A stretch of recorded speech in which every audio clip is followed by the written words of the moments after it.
दोस्तों स्वागत है आप सभी का हमारे चैनल की एक बिल्कुल ही नई वीडियो के अंदर, जहां पर आज की इस वीडियो के अंदर हम बात करने वाले हैं इस साल की सबसे बड़ी मूवी के बारे में, जिस मूवी का नाम है कल्कि 2898 AD। एंड इस मूवी की स्टार कास्ट की बात की जाए तो इस मूवी के अंदर प्रभास, कमल हसन, दीपिका पादुकोण, अमिताभ बच्चन, दुलकर सलमान, दिशा पटानी और एक्टर ब्रह्मानंदम जैसे कई सारे बड़े बड़े एक्टर्स हैं। और सही मायनों में देखा जाए तो इन सबकी एक्टिंग की वजह से ये मूवी सच में बहुत कमाल की बनी है। हालांकि सिर्फ एक्टिंग ही नहीं बल्कि इस मूवी का स्टोरी प्लॉट, इसकी कहानी, मूवी के एक्शन सीन्स और VFX सब कुछ बहुत कमाल का है। इसीलिए आज की इस वीडियो के अंदर हम कल्कि मूवी की बात करने वाले हैं और आप सबके लिए इस पूरी मूवी की स्टोरी को एक्सप्लेन करने वाले हैं, ताकि आप सब भी घर बैठे इस मूवी को एंजॉय कर सकें। तो ये वीडियो काफी कमाल की होने वाली है, इसलिए आप सब भी इसे पूरा एंड तक जरूर देखना। और अगर आप में से कोई भी हमारे चैनल को पहली बार दिख रहा है तो वो जल्दी से हमारे चैनल को सब्सक्राइब कर लेना। और हाँ, सब्सक्राइब करने के साथ साथ बगल के बेल आइकन को भी ऑल पर सेट कर लेना। और अगर आपको ये वीडियो पसंद आती है तो आप वीडियो को लाइक जरूर करना। और वीडियो को लाइक करने के साथ साथ आप सभी कमेंट्स के अंदर कल्कि जरूर लिखना। अगर आप सभी कमेंट्स के अंदर कल्कि लिखेंगे तो उससे मुझे पता लगेगा कि आपको मूवी बहुत पसंद आई है। इसीलिए जल्दी से लाइक और कमेंट करिए। और अगर आपको वीडियो देखने के बाद वीडियो पसंद आती है तो उसे शेयर भी करिए। तो आइए अब हम इन सारी बातों को साइड करते हैं और आज की इस कमाल की वीडियो को स्टार्ट करते हैं।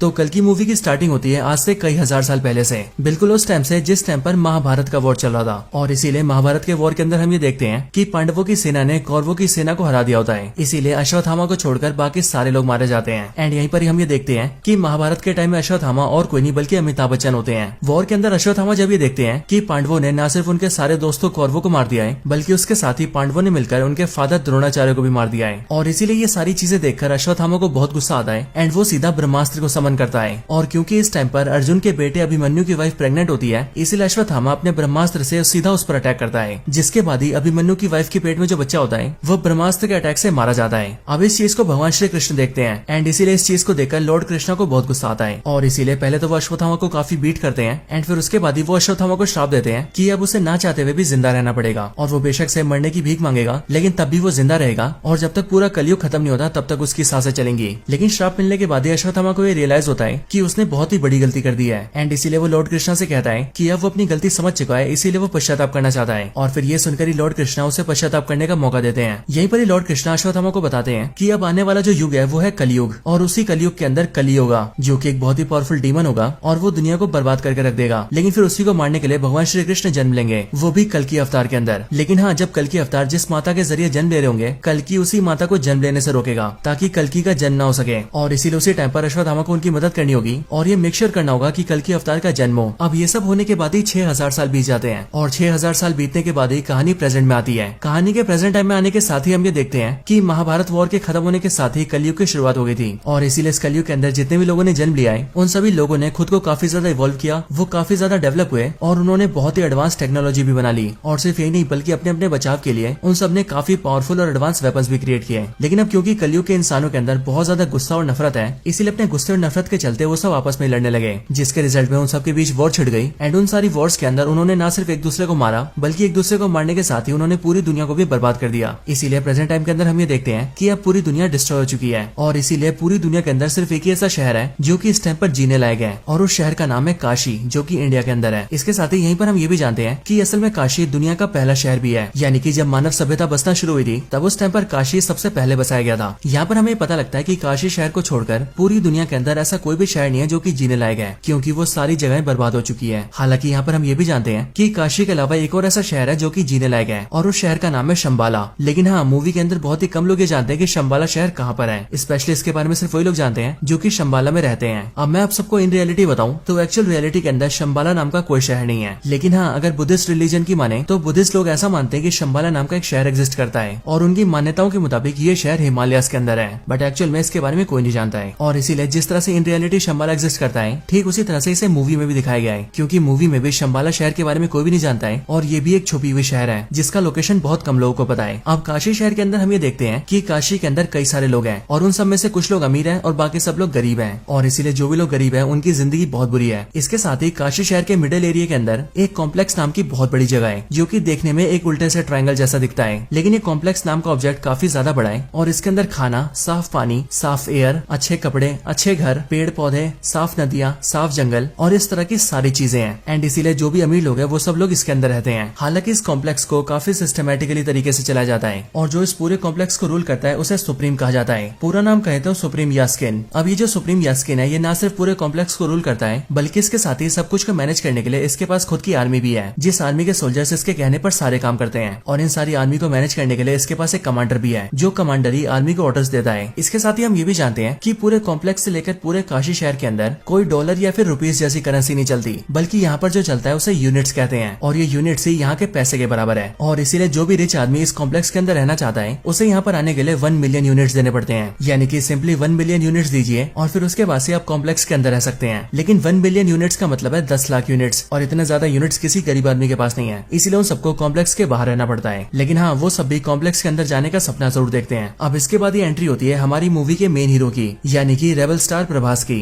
जिनके कैरेक्टर का इस मूवी के अंदर नाम है भैरवा। भैरवा की एंट्री होने के साथ ही हम ये जानते हैं कि भैरवा काशी शहर के अंदर ही रहता है। लेकिन हाँ, भैरवा की कोई फैमिली नहीं है, ना ही उसके मदर और फादर है और ना ही भाई बहन है। एंड इसीलिए भैरवा अकेला अपनी जिंदगी बिताता है। लेकिन इसके साथ ही हम ये भी जानते हैं कि भैरवा काफी अच्छा फाइटर है और वो लड़ने के बहुत सारे तरीके जानता है। अब वैसे देखा जाए तो साउथ इंडियन फिल्मों के जितने भी हीरो होते हैं वो सब लड़ने में तो वैसे एक्सपर्ट होते हैं, इसीलिए यहाँ पर भैरवा यानी कि प्रभास भी बाकियों से काफी पावरफुल है। हालांकि इसके साथ ही हम ये भी देखते हैं कि भैरवा एक काफी अच्छा इंसान है। लेकिन हाँ, भैरवा का भी ये सपना है कि वो एक दिन कॉम्प्लेक्स के अंदर जाए और वहाँ जाकर एक मजे की जिंदगी बिताए। लेकिन हाँ, अब क्योंकि कॉम्प्लेक्स के अंदर जाने के लिए 1 मिलियन यूनिट्स देने पड़ते हैं, इसीलिए भैरवा अब तक कॉम्प्लेक्स के अंदर नहीं जा पाया है, क्योंकि उसके पास इतने यूनिट्स ही नहीं है। और इतने सारे यूनिट्स तो क्या, बल्कि उसके पास कुछ भी नहीं है, इसीलिए वो दूसरों से यूनिट्स मांग मांग के उधारी पे जीता है और टाइम से किसी का भी उधार नहीं चुकाता है। हालांकि एक दिन हम ये देखते हैं कि काशी के अंदर शंबाला का एक स्पाई घुस जाता है और इसीलिए उसे कई सारे गुंडे पकड़ रहे होते हैं, क्योंकि शंबाला से जो भी लोग आते हैं या फिर स्पाई आते हैं उन सबको पकड़कर अगर कॉम्प्लेक्स को सौंपा जाए तो कॉम्प्लेक्स के सोल्जर्स का कमांडर उस आदमी को काफी बड़ी बाउंटी देता है, मतलब कि काफी बड़ा इनाम देता है। और इसीलिए यहाँ पर जैसी भैरवा उस स्पाई को देखता है वैसे वो उन सारे गुंडों से फाइट करता है और उन सबको बीट करके शंबाला के स्पाई को पकड़ लेता है। हालांकि उससे पकड़ने के बाद ही भैरवा को पता लगता है कि असल में शंबाला का वो स्पाई एक आम आदमी है जो कि बस यहाँ पर कॉम्प्लेक्स की तहकीकात करने आया है। लेकिन अब क्योंकि उसे तो सिर्फ यूनिट चाहिए थे ताकि वो कॉम्प्लेक्स के अंदर जा सके, इसीलिए वो स्पाई की बात नहीं मानता है और उसे अपने घर में बंद कर देता है ताकि कुछ टाइम बाद ही वो उसे कॉम्प्लेक्स को सौंप दे और कॉम्प्लेक्स से उसे 10,000 यूनिट्स मिले। और फिर इसी तरह से धीरे धीरे करके वो कई सारे यूनिट जोड़े और जब उसके पास 1 मिलियन यूनिट्स हो जाए तो वो कॉम्प्लेक्स के अंदर जाए। हालांकि इसके कुछ टाइम बाद ही हम दिशा पटानी को भी देखते हैं, जिसका इस मूवी के अंदर रॉक्सी नाम होता है और वो बेसिकली मूवी के अंदर भैरवा की गर्लफ्रेंड होती है। रॉक्सी जब भैरवा से मिलती है तब हमें पता लगता है कि भैरवा ने उधार लेने के मामले में रॉक्सी को भी नहीं छोड़ा है और उसने रॉक्सी से भी कई सारे यूनिट्स उधार ले रखे हैं। लेकिन इन सबसे हटकर रॉक्सी भैरवा को बताती है कि उसकी कॉम्प्लेक्स के अंदर जॉब लग गई है एंड उसे कल से कॉम्प्लेक्स के अंदर जाना है और वहाँ जाकर साफ सफाई करनी है। लेकिन जैसे भैरवा कॉम्प्लेक्स का नाम सुनता है वैसे वो रॉक्सी से कहता है कि वो कल बस एक दिन के लिए उसे अपने साथ लेकर जाए, क्योंकि उसका भी ये सपना है कि वो कॉम्प्लेक्स को अंदर से देखे। अब इसके लिए रॉक्सी एग्री कर जाती है और वो भैरवा को अपने साथ कॉम्प्लेक्स के अंदर ले जाती है। अंदर आने के बाद ही भैरवा को बहुत खुशी होती है, क्योंकि वो देखता है कि कॉम्प्लेक्स अंदर से बहुत सुंदर है, वहाँ बहुत सारा साफ पानी है, खाने के लिए बहुत कुछ है, वहाँ नदियाँ हैं, जंगल है और इसी तरह की बहुत सारी सुंदर सुंदर चीजें हैं। एंड इसलिए ये सब देखकर भैरवा थोड़ा पागल हो जाता है और वो रॉक्सी के साथ मिलकर सब कुछ के मजे लेने लगता है। लेकिन हाँ, कुछ टाइम बाद ही वो सोल्जर्स के हाथों पकड़ा जाता है, जिस वजह से कॉम्प्लेक्स के सोल्जर्स भैरवा को बाहर निकाल देते हैं। लेकिन हाँ, जब भैरवा को कॉम्प्लेक्स से निकाल दिया जाता है तब उसका कॉम्प्लेक्स के अंदर जाने का और भी ज्यादा मन करने लगता है, क्योंकि उसने कॉम्प्लेक्स के अंदर का ट्रेलर जो देख लिया होता है। एंड इसीलिए भैरवा ये डिसाइड करता है कि वो जल्दी से जल्दी कॉम्प्लेक्स के अंदर जाकर ही रहेगा और कॉम्प्लेक्स के अंदर ही जिंदगी बिताएगा। अब इसके बाद ही सीन शिफ्ट होता है और हमें सीधा कॉम्प्लेक्स के अंदर का नजारा दिखता है। कॉम्प्लेक्स के अंदर हम एक बहुत बड़ी सी लैब को देखते हैं, जिस लैब के अंदर बहुत सारी लड़कियां होती हैं और कई सारे साइंटिस्ट होते हैं जो कि उन सब पर रिसर्च कर रहे होते हैं। लेकिन फिर इसके बाद ही हमें कॉम्प्लेक्स का सुप्रीम दिखता है, यानी कि सुप्रीम यास्किन। और फिर यहीं पर ही हमें पता लगता है कि सुप्रीम यास्किन ही एक्चुअल में कली है। बट यहाँ पर हम ये जानते हैं कि कली यानी कि सुप्रीम यास्किन बहुत ही बुरी हालत में होता है। उसकी बॉडी काफी दुबली पतली और कमजोर सी होती है एंड उसके अंदर पावर्स भी नहीं होती है। हालांकि यहीं पर मैं आप सबको बता दूं कि ये जो सुप्रीम यास्किन होता है यानी कि कली, ये एक्चुअल में एक्टर कमल हसन होते हैं, क्योंकि कमल हसन ने इस मूवी के अंदर सुप्रीम यास्किन की एक्टिंग की है। और वैसे यहाँ पर ज्यादा कंफ्यूजन ना हो उसके लिए हम कली को सुप्रीम यास्किन के नाम से नहीं बल्कि कली के नाम से बुलाएंगे। अब यहाँ पर हम ये देखते हैं कि कली बहुत बुरी हालत में होता है और इसीलिए उसे अपनी पावर्स वापस चाहिए होती है एंड वो खुद को फिर से ठीक करना चाहता है, या फिर यूं कहे वो खुद को पावरफुल करना चाहता है। इसके साथ ही हम ये भी जानते हैं कि कली एक्चुअल में ह्यूमन से बहुत नफरत करता है, क्योंकि कली का ऐसा मानना है कि ह्यूमंस नेचर को डिस्ट्रॉय कर रहे हैं और इन 6000 सालों में जब से कलयुग चलता आ रहा है तब उन पूरे सालों के अंदर ह्यूमंस ने पूरी दुनिया को बर्बाद करके रख दिया है। इसीलिए ह्यूमन बींग्स को जीने का कोई अधिकार नहीं है एंड इसीलिए वो सारे के सारे ह्यूमंस को खत्म कर देना चाहता है। लेकिन उससे पहले वो खुद को पावरफुल करना चाहता है। लेकिन खुद को ठीक करने के लिए और बहुत ज्यादा पावरफुल बनने के लिए कली को एक सीरम की जरूरत है, जो सीरम एक प्रेग्नेंट वुमेन के पेट से निकल सकता है, यानी कि ऐसे वुमेन के पेट से जिसके पेट के अंदर चाइल्ड हो। और इसके लिए कली ने एक बहुत बड़ी लैब बना रखी है एंड उस लैब में काम करने के लिए उसके पास सारे टॉप साइंटिस्ट हैं और कली के पास जितने जितने भी सोल्जर्स हैं वो उनकी मदद से बहुत सारी लड़कियों को पकड़ के लाता है और उन सबको अपनी लैब के अंदर कैद करके रखता है। और फिर उसके बाद ही कली उन सारी लड़कियों के अंदर सीडिंग करता है, जो कि बेसिकली एक साइंटिफिक एक्सपेरिमेंट है जिसके जरिए वो लड़कियों को प्रेग्नेंट करता है। लेकिन यहाँ पर वो नॉर्मली प्रेग्नेंट नहीं करता है, बल्कि वो सीडिंग करने के लिए किसी स्पेशल मेथड का यूज करता है और सीडिंग में कुछ स्पेशल मिलाता भी है, जिसके बाद लड़कियां प्रेग्नेंट होने लगती हैं। हालांकि यहाँ पर हम ये भी देखते हैं कि यहाँ पर जितनी भी लड़कियों के ऊपर सीडिंग की जाती है उनमें से सारी की सारी लड़कियां प्रेग्नेंट नहीं होती हैं। इसीलिए जो भी प्रेग्नेंट होती हैं उन सबको अलग जगह रखा जाता है एंड उन्हें रहने के लिए और खाने पीने के लिए सब कुछ बहुत ही बढ़िया दिया जाता है। लेकिन जो भी लड़कियां सीडिंग के बाद भी प्रेग्नेंट नहीं हो पाती उन सबको लैब के अंदर स्लेव बनाया जाता है, यानी कि गुलाम। और फिर वही सारी स्लेव लड़कियां सभी प्रेग्नेंट हुई लड़कियों की सेवा करती हैं और जो भी उन्हें हेल्प चाहिए होती है वो सारी हेल्प भी करती हैं। हालांकि यहीं पर हम ये भी जानते हैं कि कली को जिस सीरम की जरूरत है वो सीरम उसी प्रेग्नेंट लड़की के पेट से निकल सकता है जो कि 121 डेज से ज्यादा टाइम से प्रेग्नेंट हो, यानी कि वो कम से कम 4 महीने के प्रेग्नेंट हो। लेकिन यहाँ पर हम ये देखते हैं कि कली की सीडिंग की वजह से यहाँ लैब में जितनी भी लड़कियों को प्रेग्नेंट किया जाता है वो सभी लड़कियां 90 या फिर 91 डेज से ज्यादा जी नहीं पाती हैं, मतलब कि उन सबकी 3 महीने में ही मौत होने लगती है। लेकिन तब भी कली लगातार लड़कियों के ऊपर सीडिंग करवाता रहता है ताकि एक न एक दिन उसे ऐसी लड़की मिले जो कि 121 डेज से ज्यादा टाइम तक प्रेग्नेंट हो, और जिस दिन ऐसा हुआ उस दिन उसे सीरम मिल जाएगा। अब इन सब के बाद यहीं पर ही हम दीपिका पादुकोण को देखते हैं जो कि लैब के अंदर कैप्चर की हुई लड़कियों में से एक होती है। लेकिन हाँ, यहाँ पर हम ये देखते हैं कि दीपिका पादुकोण प्रेग्नेंट नहीं होती है, बल्कि वो उन लड़कियों में से एक होती है जो कि सीडिंग के बाद भी प्रेग्नेंट नहीं हो पाई थी एंड इसीलिए वो यहाँ पर एक स्लेव की तरह काम करती है और जो भी प्रेग्नेंट है उन सबकी हेल्प करती है। इसके साथ ही हमें ये भी पता लगता है कि दीपिका पादुकोण जब बहुत छोटी थी तब उसी टाइम पर उसके पेरेंट्स ने उसे कॉम्प्लेक्स के अंदर भेज दिया था, इसीलिए वो बचपन से यहाँ पर है। इसके साथ ही उसका जो नाम है वो यहाँ पर सम 80 रखा गया है, यानी कि SUM सम और 80। हालांकि कुछ दिनों के बाद ही हम ये देखते हैं कि एक्चुअल में दीपिका पादुकोण यानी कि सम 80 प्रेग्नेंट है और उसे प्रेग्नेंट हुए टोटल 5 महीने हो चुके हैं, यानी कि 150 डेज से भी ज्यादा। और सच में ये बहुत ही बड़ी बात थी, लेकिन एक्चुअल में दीपिका ने इस बात को सबसे छुपा कर रखा था और उसने किसी को पता नहीं लगने दिया था कि वो इतने टाइम से प्रेग्नेंट है। हालांकि इसके कुछ टाइम बाद ही हम ये भी देखते हैं कि दीपिका के बहुत टाइम छुपाने के बाद भी इस चीज को एक सोल्जर देख लेता है और इसीलिए वो सीधा कॉम्प्लेक्स के कमांडर को बता देता है कि दीपिका 150 डेज से भी ज्यादा प्रेग्नेंट है। और फिर इसीलिए लैब वाले उसे उठा लेते हैं एंड उसकी बॉडी को एक बड़ी सी मशीन में डाल देते हैं एंड उसके पेट से सीरम को एक्सट्रैक्ट करने की कोशिश करते हैं। लेकिन जब एक्सट्रैक्शन को स्टार्ट किया जाता है तब जैसे ही सिर्फ एक ही बूंद एक्सट्रैक्ट होता है वैसे ही एक बूंद के एक्सट्रैक्ट होने के साथ ही वो मशीन रुक जाती है और फिर उसके बाद ही पावर सप्लाई कट जाती है, लाइटें धीरे धीरे करके जलने बुझने लगती हैं एंड आसपास की सारी चीजें हिलने लगती हैं। और फिर इसी टाइम पर दूसरी तरफ हम ये देखते हैं कि यहाँ से थोड़ी दूरी पर एक टेम्पल होता है और उसी टेम्पल के अंदर अश्वत्थामा होता है जो कि वैसे तो काफी टाइम से मेडिटेशन में होता है, लेकिन अभी अचानक से उसकी आंखें खुलती हैं और वो इस बात को फील करता है कि कल की अवतार जन्म लेने वाले हैं और इसीलिए भगवान उसे संकेत दे रहे हैं कि वो उनके जन्म होने में कोई बाधा न आने दे। एंड फिर इसके लिए अश्वत्थामा वहाँ से निकल जाते हैं और वो उसी वुमेन को ढूंढने लगते हैं जो वुमेन कल की अवतार को जन्म देने वाली है। हालांकि इसी टाइम पर हमें भी ये पता लग जाता है कि असल में जो कल की अवतार को जन्म देने वाली है वो और कोई नहीं बल्कि दीपिका पादुकोण है, यानी कि सम 80। इसके बाद ही हम कॉम्प्लेक्स में देखते हैं जहाँ पर सिर्फ एक बूंद सीरम के निकलने के बाद ही एक्सट्रैक्शन रुक गया था। लेकिन फिर इसके अगले पल ही हम ये देखते हैं कि जिस मशीन के अंदर दीपिका होती है उसी मशीन के अंदर उसकी एक फ्रेंड आ जाती है जो कि दीपिका की तरह ही एक स्लेव थी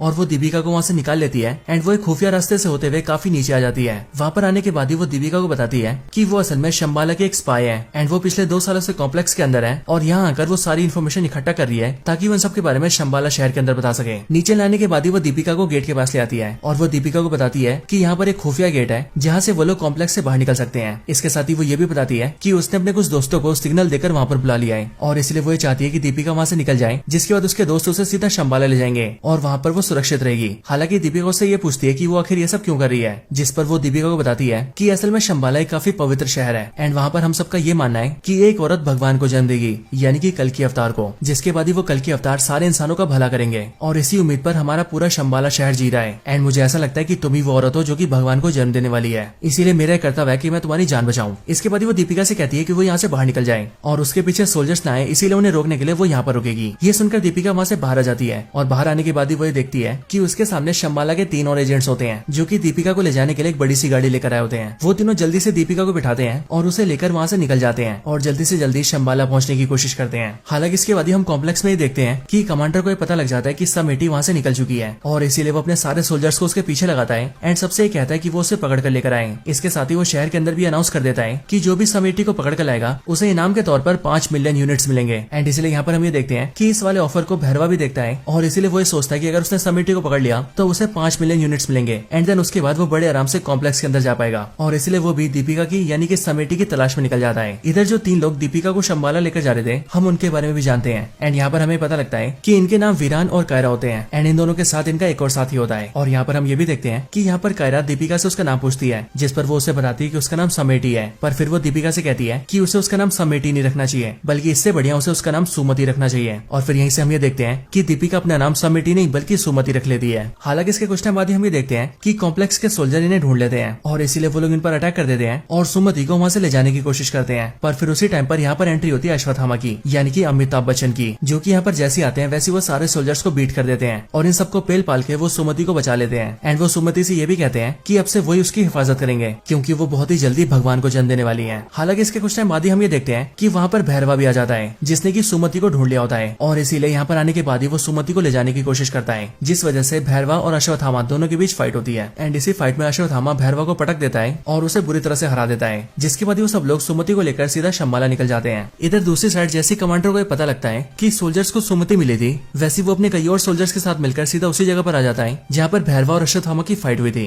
लेकिन वहाँ पर आने के बाद ही वो देखता है कि वहाँ पर उसके सारे सोल्जर्स की लाशें पड़ी हैं। इसके साथ ही वहाँ पर भैरवा भी पड़ा हुआ है जो कि अश्वत्थामा से फाइट हार गया था। यहाँ पर कमांडर भैरवा को अरेस्ट करने का ऑर्डर्स देता है, इसीलिए सोल्जर्स भैरवा को अरेस्ट कर लेते हैं। लेकिन अरेस्ट होने के बाद ही भैरवा कमांडर से कहता है कि जब वो लोग सुमति को यहाँ से लेकर जा रहे थे तब उसने ये सुना था कि वो लोग शंबाला जा रहे हैं और कोई भी नहीं जानता कि शंबाला कहाँ पर है, लेकिन वो अकेला ऐसा इंसान है जो कि शंबाला जा सकता है। इसीलिए अगर कमांडर उसे सिर्फ एक मौका देंगे तो वो उनके लिए सुमति को ले आएगा। ये सुनकर कमांडर एग्री कर जाते हैं और वो भैरवा को एक मौका देते हैं और वो उससे कहते हैं कि अगर वो सुमति को शंबाला से लेकर आ गया तो फिर उसके बाद वो खुद ही उसे कॉम्प्लेक्स के अंदर एंट्री देंगे एंड फिर उसके बाद से वो कॉम्प्लेक्स के अंदर बड़े आराम से रह पाएगा। अब इसके बाद ही भैरवा सीधा अपने घर आता है और घर आकर शंबाला के उस स्पाई को आजाद कर देता है जिसे उसने आज से काफी टाइम पहले पकड़ा था। हालांकि इसे आजाद करने के बाद ही भैरवा से ट्रैप में फंसाता है क्योंकि भैरवा उससे कहता है कि अब कॉम्प्लेक्स वाले उसे कभी भी कॉम्प्लेक्स के अंदर एंट्री नहीं देंगे और इसीलिए उसे किसी को पकड़ने का कोई फायदा नहीं है एंड इसीलिए वो इसे इस टाइम पर आजाद कर रहा है। पर यह बात सुनकर शंबाला का जो स्पाई होता है वो भैरवा से कहता है कि उसे कॉम्प्लेक्स के अंदर जाने की ज्यादा सोचनी भी नहीं चाहिए, बल्कि इसकी बजाय उसे उसके साथ शंबाला जाना चाहिए जो कि वैसे ही काफी सुंदर शहर है और वहाँ पर उनके साथ जाकर उसे अच्छाई का साथ देना चाहिए क्योंकि ये कॉम्प्लेक्स वाले बहुत ही बुरे इंसान है। ये सुनकर भैरवा एग्री कर जाता है क्योंकि एक्चुअल में ये उसके प्लान का हिस्सा होता है और फिर वो शंबाला के उस स्पाई के साथ सीधा शंबाला जाता है एंड शंबाला के अंदर आते ही वो शंबाला के स्पाई को यानी कि अपने साथी को बेहोश कर देता है और फिर वो उसे धोखा देकर सीधा सुमति के पास जाता है और वो सीधा अश्वत्थामा का रूप ले लेता है और अश्वत्थामा के रूप में आकर वो सुमति को अपने साथ ले जाने लगता है। लेकिन बाहर आते उसे अश्वत्थामा घेर लेता है, जिसके बाद ही भैरवा और अश्वत्थामा के बीच एक और फाइट होती है। लेकिन अब क्योंकि भैरवा इस बार तैयारी करके होता है इसलिए वो अश्वत्थामा को काफी अच्छी टक्कर देता है। लेकिन इन दोनों के फाइट के दौरान ही हम ये देखते हैं कि शंबाला के पास कॉम्प्लेक्स का कमांडर अपने बहुत सारे सोल्जर्स के साथ आ जाता है और वो सीधा शंबाला पर अटैक करके अंदर घुस जाता है, जिसके बाद शंबाला के सारे सोल्जर्स भी इकट्ठा होते हैं और फिर शंबाला के सोल्जर्स और कॉम्प्लेक्स के सोल्जर्स दोनों के बीच फाइट होती है और यहाँ पर हम एक बहुत ही बड़ी वॉर को देखते हैं। लेकिन इस वॉर के अंदर कमांडर अपने सोल्जर्स के साथ मिलकर शंबाला के सारे सोल्जर्स को बहुत बुरी तरह से मार रहा होता है। इस टाइम पर ही हमें यह भी पता लगता है कि असल में अश्वत्थामा के हाथ में जो हथियार है वो एक्चुअल में उसका नहीं बल्कि कर्ण का हथियार है एंड इसीलिए यहाँ पर अश्वत्थामा के हाथ का जो हथियार होता है वो अचानक से गिरकर सीधा भैरवा के हाथ में आ जाता है। लेकिन जैसे वो भैरवा के हाथ में आता है वैसे वो हथियार चमकने लगता है और भैरवा की पावर्स भी बहुत ज्यादा बढ़ जाती है और फिर सीधा यहाँ पर फ्लैशबैक आता है और फ्लैशबैक के जरिए हम ये जानते हैं कि असल में भैरवा ही महाभारत के टाइम का अर्जुन है और यहाँ पर उसकी अर्जुन वाली असली पावर्स जाग चुकी है और फिर इसके लिए भैरवा कुछ टाइम के लिए अर्जुन बन जाता है और वो सीधा कमांडर के सारे सोल्जर से लड़ने लगता है एंड फिर वो सारे सोल्जर्स को मार देता है और एंड में वो कमांडर को भी मार देता है और फिर इस तरह से वो सुमति को बचा लेता है। लेकिन फिर जैसे वो अपना हथियार छोड़ता है वैसे हम ये देखते हैं कि वो एक बार फिर से भैरवा बन जाता है, यानी कि वही भैरवा जिसे कॉम्प्लेक्स के अंदर जाना है और इसीलिए होश आते वो सीधा सुमति को उठाता है और उसे लेकर अपनी गाड़ी में बैठ जाता है और वहाँ से सीधा अपनी गाड़ी को फ्लाई करता है और शंबाला से निकल जाता है। इस टाइम पर अश्वत्थामा से रोकने की कोशिश करता है लेकिन वो भी भैरवा को रोकने में फेल हो जाता है और भैरवा सुमति को लेकर अपने साथ निकल जाता है। अब इसके बाद ही हमें सीधा कॉम्प्लेक्स का सीन दिखाया जाता है जहाँ पर हम कली को देखते हैं। अब आपको याद हो तो जिस टाइम पर सुमति का एक्सट्रैक्शन चल रहा था उस टाइम पर मशीन के बंद होने तक वहाँ पर एक बूंद सीरम को निकाल लिया गया था एंड इसलिए यहाँ पर हम ये देखते हैं कि उसी एक बूंद सीरम को सीधा कली के हाथ में दिया जाता है और फिर कली जैसी उसे लेता है वैसी सीरम के उस एक बूंद को वो अपनी बॉडी में डाल लेता है और जैसी वो एक बूंद सीरम कली की बॉडी में जाता है वैसे हम ये देखते हैं कि कली की दुबली पतली और कमजोर सी बॉडी बहुत ही पावरफुल और मस्कुलर हो जाती है और वो बहुत ज्यादा शक्तिशाली हो जाता है। और फिर इसके बाद ये कली डिसाइड करता है कि अब उसे बाकी का पूरा सीरम चाहिए और इसके लिए वो खुद ही सुमति को ढूंढेगा और उसके अंदर से सारा सीरम निकाल लेगा और जब ऐसा होगा तब कली इतना ज्यादा पावरफुल हो जाएगा कि तब उसे रोकने वाला कोई भी नहीं होगा, यहाँ तक कि भगवान भी नहीं। हालांकि दोस्तों यहीं पर ये मूवी एंड हो जाती है और इसीलिए जब इस मूवी का नेक्स्ट पार्ट आएगा तभी हमें ये पता लगेगा कि इसकी आगे की स्टोरी में क्या होने वाला है। लेकिन हाँ दोस्तों तब तक के लिए इसकी स्टोरी यहीं पर एंड होती है।